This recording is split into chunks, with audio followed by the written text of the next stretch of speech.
Here we're given the equation of a conic. We'd like to rotate the axes so that there's no xy term, and then we're going to discuss and graph the new equation. We're given the equation 41x squared minus 24xy plus 34y squared minus 25 equals 0. If we substitute x equals x prime cosine theta minus y prime sine theta, and y equals x prime sine theta plus y prime cosine theta, we will transform our equation into one that represents a rotation through an angle theta. To eliminate the x prime y prime term in the new equation, we need to have the cotangent of 2 theta equal to a minus c over b. That is, we need to solve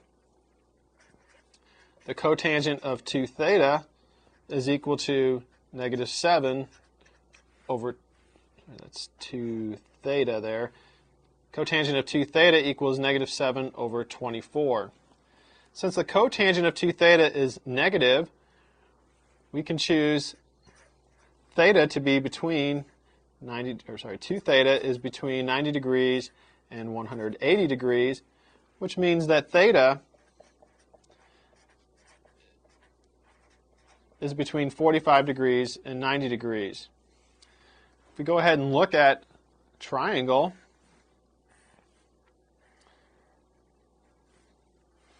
we're going to imagine that this is the origin. We rotate through an angle theta, or 2 theta. Then we know that this is 24, this side is 7, there's our right triangle.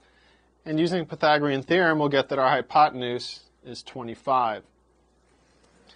We have that cotangent of 2 theta equals negative 7 over 24, so it follows that the cosine of 2 theta must equal negative 7 over 25. We want to find the sine of theta and the cosine of theta next.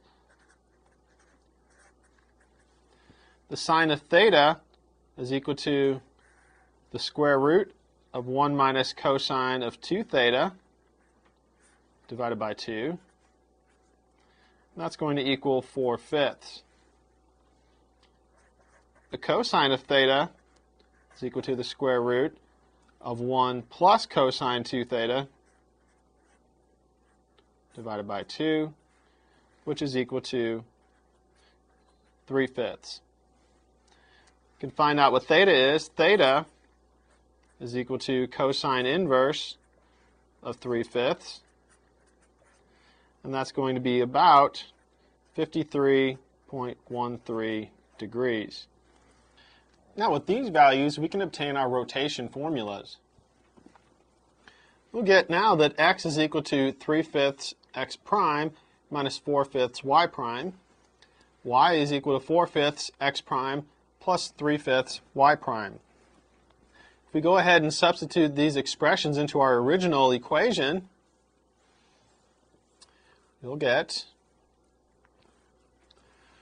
41 times our new value for x, that's squared, minus 24 times our value for x times our value for y, plus 34 times our value for y squared, and that's going to equal 25.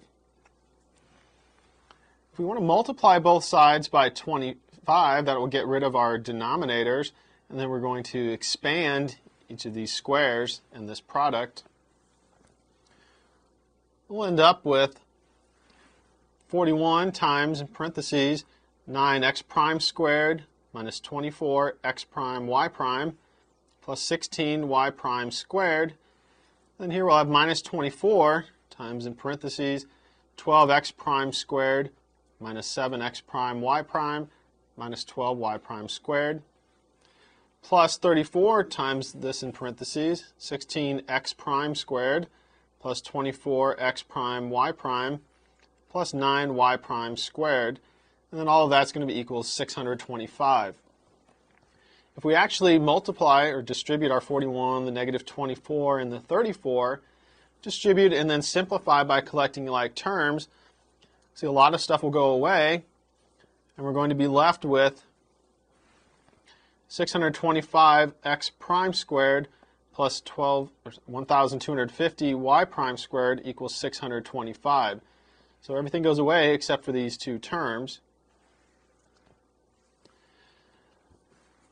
If we divide both sides by 625, we'll get x prime squared plus 2y prime squared equals 1. Then we'll go ahead and rewrite that in this form. So we'll have x prime squared divided by 1 plus y prime squared divided by 1/2 is equal to 1.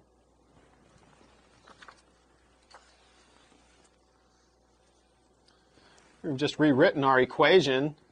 In this form, we can see that a is equal to the square root of 1, which is 1. B is equal to the square root of 1/2, which will give us the square root of 2 over 2. This is the equation of an ellipse with the center at 0, 0 in the x prime, y prime plane. The vertices are going to be -1, 0 and 1, 0, again in the x prime, y prime plane. You know that c squared is equal to a squared minus b squared. So that's going to be 1 minus 1/2, which is equal to 1/2. So we know that c is equal to the square root of 2 over 2. Therefore, our foci are going to be located at the points plus or minus the square root of 2 over 2, 0. Again, we're talking about the x prime, y prime plane. And we can summarize all the information that we've obtained at this point in a table. Here we have the center, vertices, minor axis, intercepts, and the foci. We've got our x prime, y prime plane, and then the xy plane. So our center is at 0, 0 in both cases. You can see how the vertices are different, the intercepts are different, and the foci are different. We've rotated from the xy plane to the x prime, y prime plane. We're going to go ahead and use this information to sketch a graph now. Here we have our grids. We notice that the xy plane is in the background. It's lightly grayed so that we can show how we did our rotation. So that we got the x prime, y prime plane. Pay attention to the scale here. Each one of these tick marks represents 1/3 of a unit. We're going to plot our center first, and we're plotting in the x prime, y prime plane. The center is at the origin, 0, 0.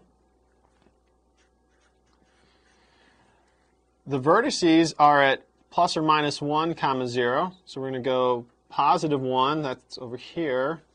That's the point 1, 0. And then negative 1 is right here. So that's the point -1, 0. Again, we're looking at the x prime, y prime plane. The intercepts along the minor axis are going to be at 0 plus or minus roughly 0.7 because we have the square root of 2 over 2. So we're going to go down to about here and then up to about there. So those are the intercepts along our minor axis. That will give us 0, negative square root of 2 over 2 for that point. And then up here we'll have 0 and a positive square root of 2 over 2. We're going to plot our two foci. That's going to be at roughly plus or minus 0.7, 0. Again, square root of 2 over 2. So our foci are going to be about here and about there. We're going to go ahead and sketch the graph of our ellipse in the x prime, y prime plane.